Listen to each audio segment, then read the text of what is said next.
গিয়েছে এক পুলিশ সদস্যের 17 বছরের সন্তান।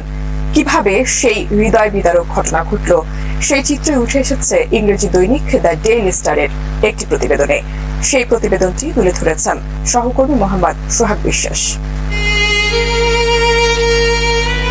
24 জুলাই ডেইলি স্টারের একটি প্রতিবেদনে বলা হয়, মর্গে তাইমের মরদেহ খুঁজে পাওয়ার পর ফোনে ময়নালকে বলতে শোনা যায়, স্যার আমার ছেলেটা মারা গেছে, ওর বুক ঝাঁঝরা হয়ে গেছে স্যার, আমার ছেলে আর নেই।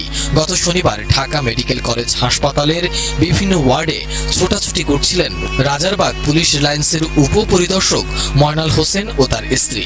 তাদের হাতে ছিল 17 বছরের ছেলে ইমাম হোসেন তাইমের একটি ছবি। যাকেই পাচ্ছিলেন ছবি দেখিয়ে জিজ্ঞেস করছিলেন এই ছেলেকে তারা কোথাও দেখেছেন কিনা। বিকেল 5টা থেকে পরের 2 ঘন্টা তারা হতাহতদের তালিকা তাইমের নাম খুঁজেছেন।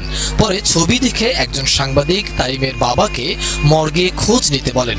সঙ্গে সঙ্গে জরুরি বিভাগের লাশ ঘরের উদ্দেশ্যে দৌড়ে যান তিনি। একজন লাশ ঘরের দরজা খুলে দিলে ভেতরে ঢোকেন তারা। সেখানে পড়েছিল রক্তে ভেজা ছড়া গুলিবিদ্ধ তাইমের নিথর দেহ। ছেলের মরদেহ দেখে স্তব্ধ হয়ে যান ময়নাল হোসেন। তার স্ত্রী মেঝেতে পড়ে মূর্ছা যাওয়ার আগে চিৎকার করে বলছিলেন, ও আল্লাহ, আমার পোলারে কে মারলো? তুই আমারে না বইলা কেন বাইরে হয়েছিলি? কোটা সংস্কারের দাবিতে বিক্ষোভ মিছিলে যোগ দিতে কলেজ শিক্ষার্থী তাইম শুক্রবার সকাল 11টার দিকে যাত্রাবাড়ির বাসা থেকে বেরিয়েছিলেন। এর আগে 3 দিন ধরে যাত্রাবাড়িতে সংঘর্ষ চললেও তাইমকে ঘরে আটকে রাখা যায়নি। ওই প্রতিবেদনে আরো বলা হয়, ঘণ্টাখানেক পর তাইমের বাবা মাকে কেউ ফোন করে জানায় তাদের ছেলেকে গুলি করা হয়েছে। তাকে ঢাকা মেডিকেল কলেজ হাসপাতালে নেওয়া হয়েছে।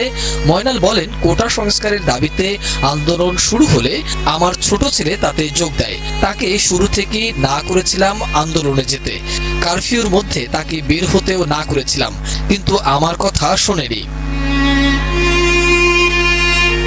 মর্গে তাইমের মরদেহ খুঁজে পাওয়ার পর ফোনে ময়নালকে বলতে শোনা যায়, স্যার আমার ছেলেটা মারা গেছে, বুলেটে ওর বুক ঝাঁঝরা হয়ে গেছে স্যার, আমার ছেলে আর নেই।